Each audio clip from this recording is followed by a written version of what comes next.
আজকের সকালবেলাটা ছিল ঠিক এই রকম। সকালের জলখাবার সেরে ছাদে গিয়ে কিছু শাকের ডাঁটা তুলে নিলাম। বৃষ্টিতে ভেজার পর মনটা চাইছিল একটু খিচুড়ি খেতে, তাই খিচুড়িটা চাপিয়ে দিলাম।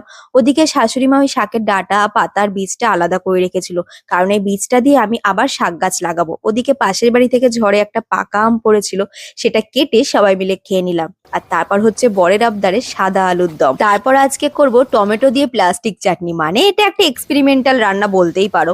তারপর হচ্ছে গরম গরম বেগুনি, যেটা আমার তোমার সবার পছন্দের। ওই আর কি, একটু বেসন, চালের গুঁড়ো, বেকিং সোডা, লবণ, হলুদ দিয়ে তারপর বেগুনিটাকে ভালো করে কেটে ডিপ ফ্রাই করে নিয়েছি। তো দেখো, দুপুরের লাঞ্চে ছিল খিচুড়ি, আলুর দম, বেগুনি আর চাটনি। একদম জমে গেছে। আর সন্ধেবেলা আমার হাতে বানানো এই আম তেল, তার সাথে কাঁচা পেঁয়াজ আর টক ঝাল মিষ্টি চানাচুর দিয়ে যেই অমনি সিনেমা দেখতে বসবো, বাস চলে গেল কারেন্ট। আর ডিনারের জন্য কালকের বেঁচে যাওয়া ভাত দিয়ে করে নিয়েছি ফ্রাইড রাইস, আর ছিল কালকের চিকেন কষা। এইভাবে রাতটা শেষ হলো। চলো টাটা।